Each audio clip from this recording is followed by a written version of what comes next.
आजको यो भिडियोमा हजुरहरूले थम्बनेलमा देखे जस्तै हामीहरूले आफ्नो राष्ट्रिय परिचय पत्रबाट मतदाता नामावलीमा कसरी नाम दर्ता गराउने त भन्ने बारेमा जान्नेछौँ। र साथीहरू यो भिडियो हेरेर साथ दिनुहुने सम्पूर्णलाई नमस्कार अनि हार्दिक स्वागत छ।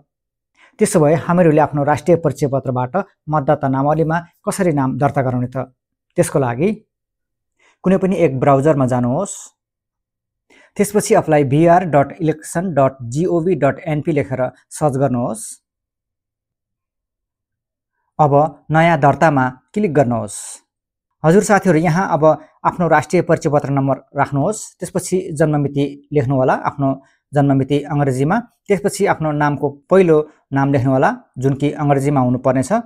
र सही उत्तर हाल्नुहोस्मा यहाँ सामान्य एउटा प्रश्न उत्तर दिएको हुन्छ, त्यसमा चाहिँ एउटा के हो उत्तर लेख्नुहोस्। र त्यसपछि अब NIN बाट विवरण प्रमाणीकरण गर्नुहोस्मा क्लिक गर्नुहोस्। साथीहरू, हजुरले यहाँ देख्न सक्नुहुन्छ डेटा प्रमाणीकरण हुँदैछ भनेर लेखिएको छ। एकछिन पर्खनुहोस्।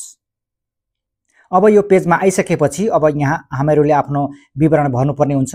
हजुरहरूले यो पेजमा प्रदेश, जिल्ला, गाउँपालिका वा नगरपालिका, वडा नम्बर र मतदान स्थलको नाम भरिसकेपछि अब अर्कोमा क्लिक गर्नुहोला। यहाँ दायाँतिर तलतिर हेर्नुहोस्, त्यहाँ हरियो वर्गाकार बक्समा त्यहाँ सेतो अक्षरले लेखिएको छ अर्को भनेर, यसमा क्लिक गर्नुहोला। यसरी हजुरहरूले अर्कोमा क्लिक गरिसकेपछि अब यहाँ यो पेजमा तपाईँको सम्पूर्ण विवरण यहाँ देखाइएको हुन्छ, जुन कि आफ्नो राष्ट्रिय परिचय पत्रमा हजुरले जुन भर्नुभएको थियो विवरण यहाँ सम्पूर्ण अब स्वत रूपमा यहाँ हजुरले आफ्नो विवरण देख्न सक्नुहुन्छ। अब हजुरहरूले यो मोबाइल नम्बरमा आफ्नो मोबाइल नम्बर र इमेल ठेगानामा आफ्नो इमेल राखेर अर्कोमा क्लिक गर्नुहोला। अर्कोमा क्लिक गरिसकेपछि अब यो नागरिकताको विवरण अनुसार हजुरको जन्मस्थल देखिनेछ। हजुरले पनि आफ्नो नागरिकताको विवरण अनुसार आफ्नो थाई ठेगाना देख्न सक्नुहुनेछ।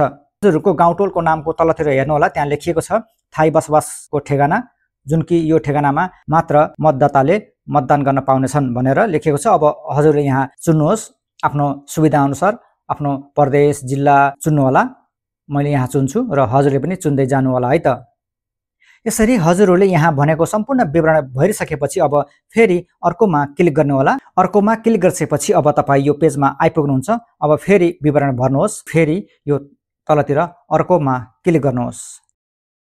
मातृभाषा, समूह वर्ग, शैक्षिक योग्यता यसरी भर्दै जानु होला र भरिसकेपछि फेरि यो तलतिर अर्कोमा क्लिक गर्नुहोस्।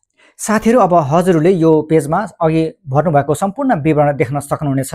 यदि यो विवरण गल्ती भएको खण्डमा यदि सच्याउन चाहनुहुन्छ भने सच्याउनु होला, किनभने अब हामीहरूले आफ्नो नाम मतदाता नामावलीमा दर्ता गर्न गएका छौँ। फेरि एकचोटि राम्रोसँग रुजु गरेर हेरेर अब दर्ता गर्नुपर्ने हुन्छ। त्यसैले एकचोटि हेर्नु होला, गल्ती भए सच्याउनु होला। अब हामीहरू दर्ता गर्न गएका छौँ। अब दर्ता गर्नको लागि यो फारमको तलतिर अथवा यो पेजको तलतिर दायाँतिर हेर्नुहोस्, त्यहाँ दर्ता गर्नुहोस् भनेर लेखिएको छ। कि त यो फारमको दायाँतिर माथितिर हेर्नु होला, त्यहाँ हजुरको फोटो छ र फोटोको माथितिर दर्ता गर्नुहोस् भनेर लेखिएको छ। त्यो दर्ता गर्नुहोस्मा क्लिक गरेर पनि आफ्नो नाम मतदाता नामावलीमा दर्ता गर्न सक्नुहुनेछ। हजुरहरूले दर्ता गर्नुहोस्मा क्लिक गरिसकेपछि अब स्क्रिनमा यस्तो खालको मेसेज आउनेछ, जहाँ लेखिएको हुन्छ तपाईँको आवेदन नम्बर र जुन आवेदन दिनुहुन्छ त्यो आवेदन चाहिँ रुजु पञ्जीकरण भइसकेपछि तपाईँको इमेल अथवा मोबाइलमा मतदाता नम्बर पाउनुहुनेछ भनेर लेखिएको हुन्छ। र यो आवेदनलाई चाहिँ PDF फाइलमा सेभ गर्न चाहनुहुन्छ भने यस गर्नु होला, र गर्न चाहनुहुन्न भने नगर्नुहोस्। सामान्यतः यस गर्नुहोस्, केही फरक पर्दैन। अब यस गर्नु होला। साथीहरू, यो थियो हामीहरूले आफ्नो राष्ट्रिय परिचय पत्रबाट मतदाता नामावलीमा नाम कसरी दर्ता गराउने त भन्ने बारेको एउटा जानकारीको भिडियो। हजुरहरूले आफ्नो अमूल्य समय निकालेर यो भिडियोलाई यहाँसम्म हेरिदिनु भएकोमा म हृदयदेखि नै मुरी धन्यवाद व्यक्त गर्दछु। र यो भिडियोको बारेमा हजुरहरूको मनमा कुनै पनि सुझाव सल्लाहहरू छन् भने कमेन्टमा छोड्न नभुल्नुहोला। र यो भिडियो अरूलाई पनि देखाउन मन छ भने सेयर गर्न पनि नभुल्नुहोला भन्दै म आजको यो भिडियोबाट अहिलेलाई उज्याउन पर्दछु। हस्त, धन्यवाद। जय नेपाल।